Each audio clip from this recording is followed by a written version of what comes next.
Baik, salam sejahtera dan salam sehat untuk kita semua. Selama pandemi COVID ini, kakak harap teman-teman tetap semangat untuk menuntut ilmu demi masa depan teman-teman. Perkenalkan, nama kakak Muhammad Hamzah Syaiful Azmi, biasa dipanggil Hamzah. Kini tengah menempuh pendidikan di Institut Teknologi Bandung, program studi mikrobiologi semester 8. Pada kesempatan ini, izinkan kakak untuk sharing sedikit terkait dengan definisi kematian, dan apakah mungkin teknologi yang berkembang hingga saat ini dapat menghilangkan kematian, dan bagaimana dampak kepada masyarakat apabila kematian dihilangkan. Pertanyaan pertama yang muncul tentunya adalah apa itu kematian? Menurut KBBI, kematian berasal dari kata dasar mati, yang berarti sudah tidak hidup lagi, tidak bernyawa, tidak ada aktivitas, diam, atau berhenti. Menurut pandangan beragam agama yang ada di muka bumi ini, kematian merupakan kondisi saat roh meninggalkan jasad fisik. Secara ilmiah, kematian didefinisikan sebagai kondisi saat semua aktivitas dan proses kehidupan yang ada di dalam tubuh berhenti oleh sebab kerusakan yang menyebabkan kegagalan fungsi dari tubuh tersebut. Nah, terdapat beberapa faktor penyebab kematian. Faktor pertama adalah kerusakan organ akibat trauma fisik dan infeksi patogen. Kerusakan organ dapat mengganggu fungsi dari organ. Dan tentunya kerusakan yang parah dapat menyebabkan kegagalan fungsi dari organ. Yang kedua adalah kelainan genetik. Kelainan genetik yang merugikan dapat menyebabkan kelainan fungsi tubuh bawaan, dan sebagian dapat menyebabkan kematian. Yang ketiga adalah faktor usia. Penuaan dapat menurunkan kemampuan regenerasi dan diferensiasi dari sel punca dalam tubuh untuk dapat memperbaiki kerusakan jaringan atau organ di dalam tubuh. Nah, secara umum, jenis kematian pada manusia itu ada dua. Yang pertama adalah kematian jantung. Dalam proses kematian jantung merupakan tahapan yang pertama kali terjadi dan merupakan kondisi ketika jantung berhenti berdetak dan memompa darah ke seluruh tubuh. Nah, setelah jantung mengalami kematian selama beberapa saat, otak masih cenderung aktif dan dapat mengeluarkan gelombang-gelombang aktivitas. Dan setelah beberapa saat akan mengalami kematian yang kita kenal sebagai kematian otak.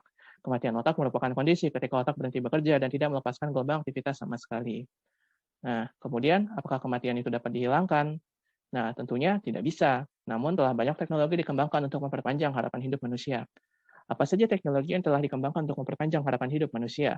Yang pertama tentunya adalah transplantasi organ dan pengembangan organ artifisial untuk dapat menjalankan fungsi kerja atau fungsi tubuh dari bagian tubuh yang mengalami kerusakan. Nah, yang kedua adalah personalized medicine. Metode ini bertujuan untuk mengidentifikasi dan menganalisis struktur materi genetik dari tiap individu manusia yang ada di muka bumi dan kemudian dapat digunakan untuk mengembangkan obat-obatan yang dapat memiliki optimalisasi kerja paling baik pada tiap individu. Nah, sayangnya metode ini hingga saat ini masih berada dalam tahapan pengembangan. Nah, metode ketiga adalah gene terapi atau terapi gen. Metode ini bertujuan untuk mengganti gen yang telah mengalami kerusakan atau kelainan di dalam tubuh dengan gen baru yang tidak mengalami kerusakan dengan memanfaatkan teknologi yang kita sebut sebagai rekombinasi homolog. Nah, kemudian ada pengembangan obat.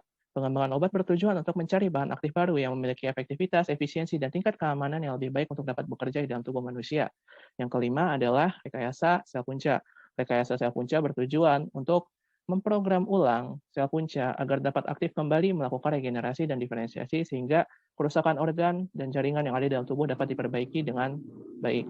Dan kemudian adalah pengembangan instrumentasi medis yang dapat bekerja sebagai instrumen diagnostik maupun instrumen yang dapat membantu membangkitkan kembali jantung yang telah mengalami kematian sebelum seseorang mengalami kematian otak. Nah, lantas apabila kita lihat sudah banyak teknologi yang dikembangkan untuk mencegah kematian, tapi kenapa masih belum bisa kematian itu dicegah? Nah, yang pertama adalah ketidakcocokan organ. Organ cangkok atau organ artifisial membawa komponen kimiawi permukaan yang tidak dikenali atau asing oleh sistem imunitas tubuh. Hal ini tentunya dapat membuat sistem imunitas tubuh menyerang organ cangkok tersebut. Nah, kemudian permasalahan etis. Penggunaan teknologi terapi gen dan rekayasa sel punca hingga saat ini masih menuai banyak kecaman di kalangan masyarakat. Yang ketiga adalah kondisi tubuh manusia. Lingkungan mikro atau niche pada daerah pencangkokan organ dapat mempengaruhi kerja organ tersebut oleh sebab adanya komunikasi kimiawi antar sel. Nah, kemudian adalah biaya. Pengembangan dan pengaplikasian teknologi tersebut tentunya memakan biaya yang sangat besar. Dan setiap individu yang memanfaatkan teknologi tersebut tentunya akan keberatan untuk menanggung biaya ini. Nah, yang kelima adalah kompleksitas tubuh manusia hingga saat ini masih banyak misteri yang belum terpecahkan. Nah, kemudian bagaimana dampak ke masyarakat apabila kematian benar-benar dihilangkan? Tentunya populasi masyarakat akan mengalami peningkatan. Nah, hal ini dapat berdampak pada ketersediaan lahan. Populasi total manusia yang semakin meningkat membutuhkan lahan yang lebih luas untuk dapat menunjang kehidupan. Sayangnya, bumi ini hanya memiliki lahan yang terbatas, dan tidak semua bagian atau daerah di muka bumi ini dapat dihuni oleh manusia. Dan yang kedua adalah ketersediaan lapangan pekerjaan. Lapangan pekerjaan cenderung terbatas dan hanya dapat menerima sebagian kecil dari populasi manusia. Hal ini tentunya dapat menyebabkan pengangguran besar-besaran secara global yang dapat berdampak pada ekonomi. Nah, kemudian adalah keterbatasan sumber daya. Sumber daya akan semakin cepat habis dan langka oleh sebab eksploitasi untuk memenuhi kebutuhan manusia. Dan hal ini memungkinkan juga kompetisi antara manusia untuk memperoleh sumber daya. Nah, Kemudian kita sampai pada kesimpulan. Pada hari ini teman-teman sudah belajar banyak terkait dengan konsep kematian. Kematian merupakan kondisi saat semua aktivitas dan proses kehidupan di dalam tubuh atau sel berhenti oleh sebab kerusakan yang menyebabkan kegagalan fungsi dari tubuh atau sel tersebut. Nah, yang kedua, teman-teman telah mempelajari tentang jenis kematian, yaitu ada kematian jantung dan kematian otak. Yang ketiga adalah teknologi yang dikembangkan manusia untuk memperpanjang harapan hidup, yaitu adalah artificial organ dan transplantasi, personalized medicine, terapi gen, pengembangan obat, rekayasa stem cell, dan kemudian instrumentasi medis. Yang keempat adalah dampak pada masyarakat ketika kematian itu dihilangkan.